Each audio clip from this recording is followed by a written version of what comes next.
In the 1960s, two seemingly ordinary lovers lured 5 children to their deaths on the bleak moors of northern England. The victims were young, innocent, and brutally tortured. One was never found. In court, jurors listened to the actual screams of a dying child. This wasn't just murder, it was sadism, recorded. This is the story of Brady and Myra Hindley, the Moor's murderers. Today, we're really plunging into one of the darkest, most genuinely unsettling chapters in British criminal history. Yeah. The Moor's murders. Yeah, it's grim stuff. It really is. And this isn't just, a straight recounting of facts. We want this to be a shortcut for you to understand the profound evil that etched Brady and Myra Hindley into, well, the collective nightmare of a nation. Exploring not just what happened, but the chilling dynamics behind it and the legacy that still hangs heavy today. Exactly. It's a case that just continues to baffle and horrify, doesn't it? It symbolizes a level of, human depravity that feels almost impossible to grasp. So our mission today is to get beyond those headlines, to give you a really thorough understanding of this whole chilling saga. From how it all started. Right, its terrifying beginnings, through the painstaking, frankly agonizing hunt for truth. And into those lasting, tragic questions that still echo from Saddleworth Moor. Yeah. We'll unpack the psychology, the massive investigative challenges, the impact on society, but hopefully without just overwhelming you with the sheer volume of information out there. Yeah, absolutely. Okay, so to really grasp the horror, we need to start with the architects of this evil. Let's begin with Brady. Okay. Born January 6, 1942, Glasgow, Scotland. His childhood, wasn't easy, marked by abandonment, foster care. It led to a very solitary adolescence. Yeah, described as a troubled youth, definitely a loner. And crucially, he developed this really disturbing fascination with Nazism. And it wasn't just the politics, was it? No, not at all. It was its embrace of cruelty, of dehumanization, the systematic violence. And that was amplified by an obsession with sadistic literature. Really graphic stuff, detailing torture, control. So, in Brady's early life, you could really start to see the patterns emerging, can't you? Yeah. A deeply disturbed individual. Definitely. His fixation on figures like, the Marquis de Sade, Adolf Hitler, it wasn't just some intellectual curiosity. It seems it really fueled his own dark fantasies. Like a blueprint. Exactly. A twisted blueprint for control, for inflicting pain.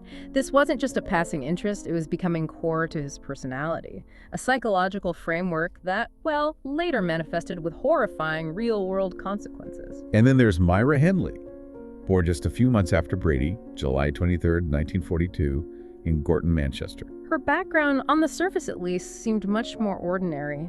Working-class family. Yeah, she appeared to be a pretty typical young woman for the time, working as a typist.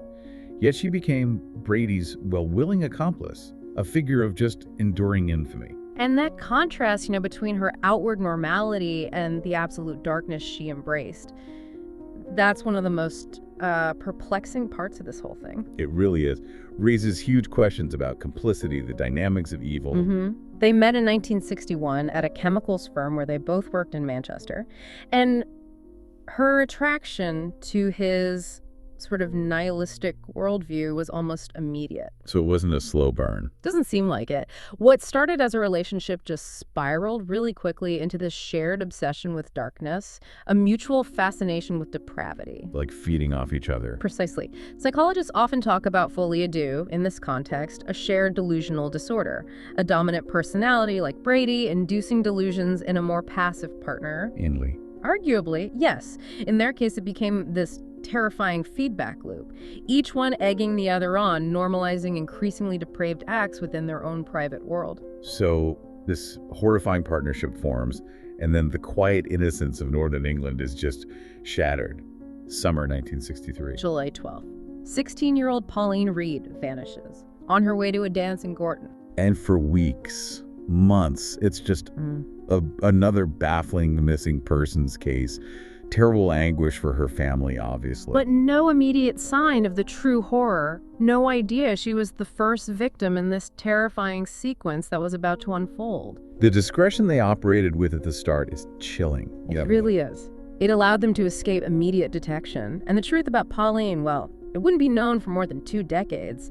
Imagine that prolonged, agonizing uncertainty for her family. Unbearable. And then just months later, November 23rd, 1963, another child disappears. John Kilbride, 12 years old, abducted from Ashton-under-Lyne. His disappearance, too, just shrouded in mystery for a long time. And this is where Saddleworth Moor comes into the story. That vast, bleak, unforgiving landscape. Became synonymous with their crimes, didn't it? John Kilbride's body, like Pauline's eventually found, was hidden up there on the moor. So these initial disappearances, they remain these agonizing mysteries. Families devastated, communities gripped by this sort of gnawing fear. But completely unaware. No idea that this monstrous duo was really just getting started. Their operations were escalating. What's so chilling about this early phase is, as you say, the lack of any pattern the police could grab onto immediately. Exactly. Victims abducted separately, different places, treated as isolated incidents. That anonymity, plus the remote burial sites, it bought Brady and Hindley critical time. Time for their fantasies to deepen. And their methods to become, well, more refined, which led directly to the escalation of their crimes. The true terror, that chilling escalation, really takes hold in 1964. June 16th, Keith Bennett, 12 years old, disappears after leaving his grandmother's house in Longside, Manchester. Keith Bennett's case. It's just uniquely heartbreaking, isn't it? And the fact it's still unresolved raises such profound questions about loss. To this day, his body has never been found, despite decades of searches. Tireless searches by police, volunteers. For his family, particularly his mother, Winnie Johnson, it was this wound that just never closed. A constant agonizing reminder. No grave to visit, no traditional closure. Just awful. Then, December 26, 1964, Boxing Day. The horrifying abduction of 10-year-old Leslie Ann Downey, lured away from a fun fair near Ancoats, Manchester. And her fate. This would reveal the true, unimaginable depth of their sadism. It provided the most shocking, the most visceral evidence against them. This was absolutely the critical turning point in understanding their depravity, because during the later investigation, they found it. A tape recording of Leslie Ann being tortured in her final moments, playing that tape in court. It was unprecedented. It wasn't just audio evidence. It was raw, agonizing proof. It must have shattered any doubt about the sheer sadism involved. Completely. It forced the jurors to confront the unfiltered reality of their evil in a way that, witness testimony alone just couldn't. A forensic game changer, cemented the unspeakable nature of their crimes for everyone. It's almost impossible to imagine the terror, the suffering those children endured. And knowing one victim, Keith, still lies hidden somewhere on those moors. It's a chilling reality, hard to comprehend.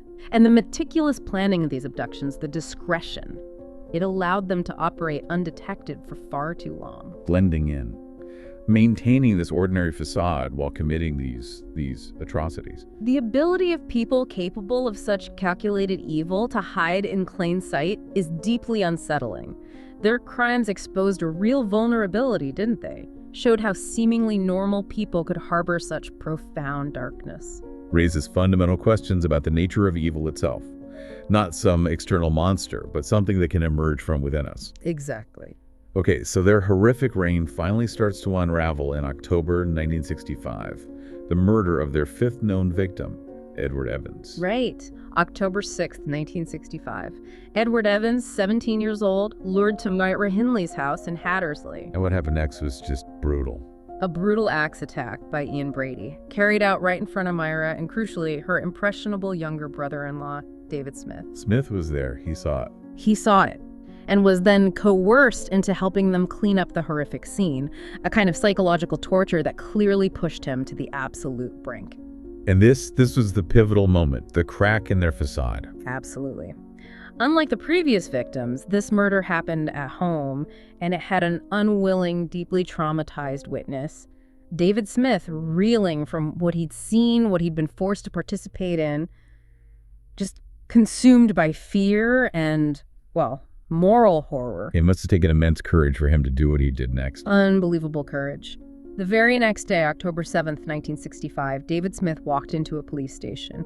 He reported Brady, detailed the gruesome murder he'd witnessed. That single act brought the whole nightmare to light. Police acted incredibly swiftly. They understood the gravity of Smith's claims.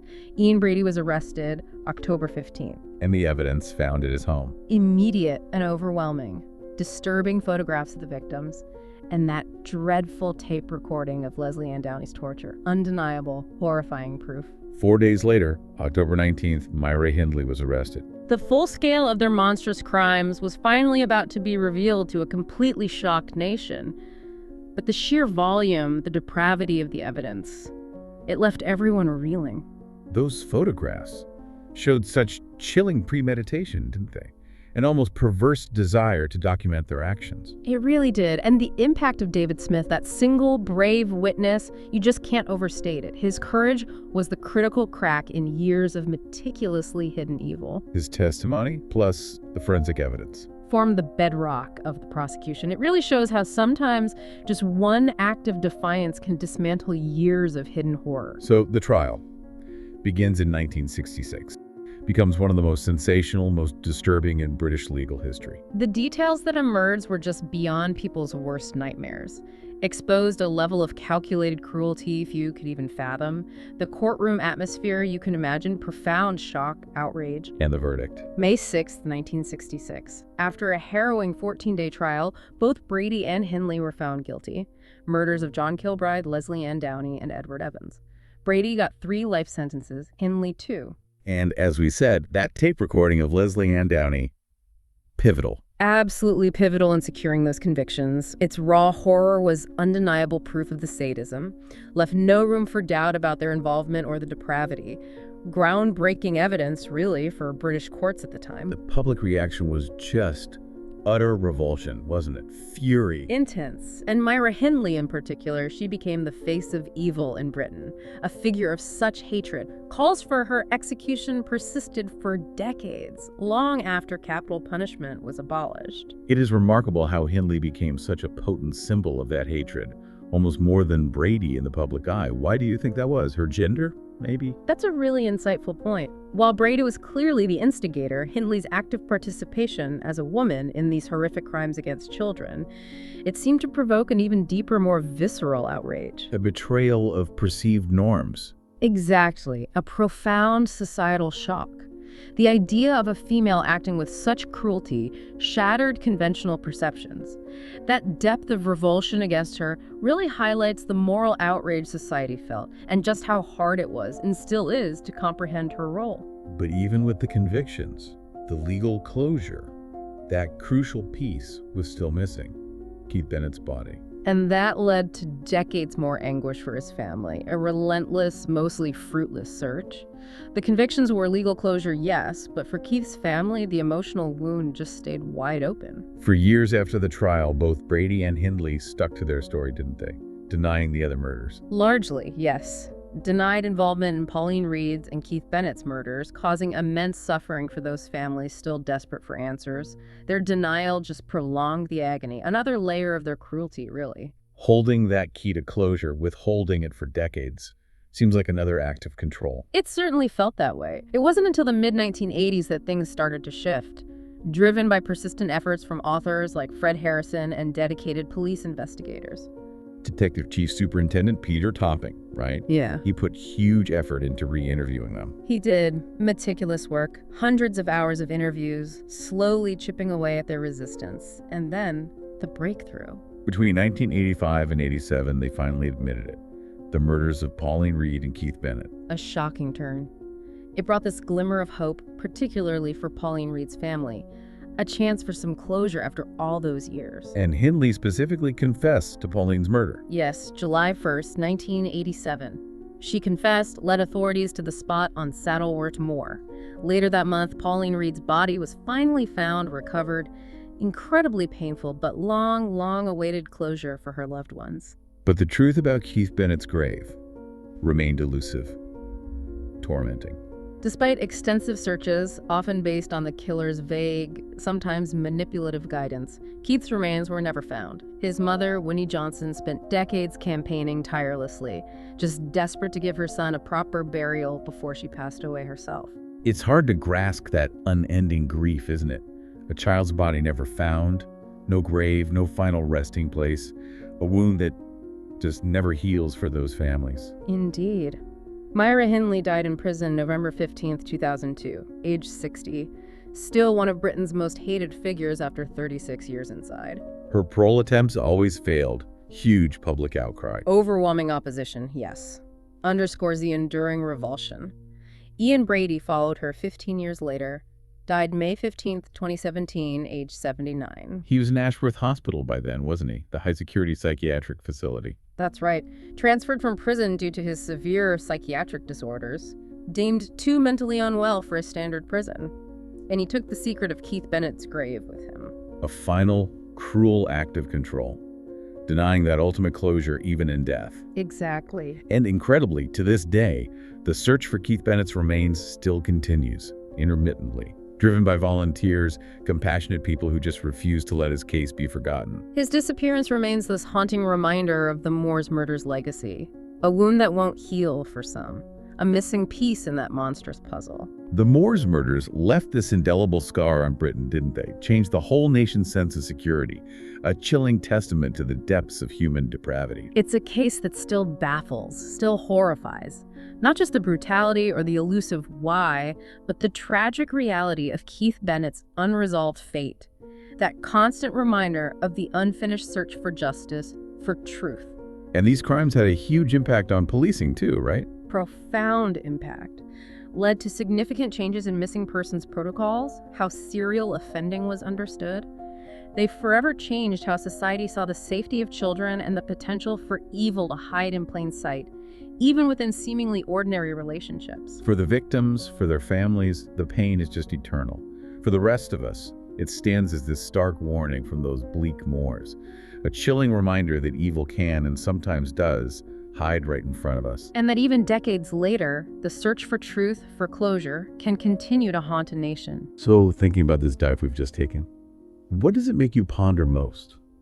Maybe about the nature of such profound evil, those dynamics of shared malevolence, or perhaps how a society grapples with unimaginable loss, with unanswered questions over not just years, but decades. We encourage you to like, share, and subscribe for more in-depth reports and analyses of complex subjects. And please leave your thoughtful comments and reflections in the comments section below. Thank you for joining us.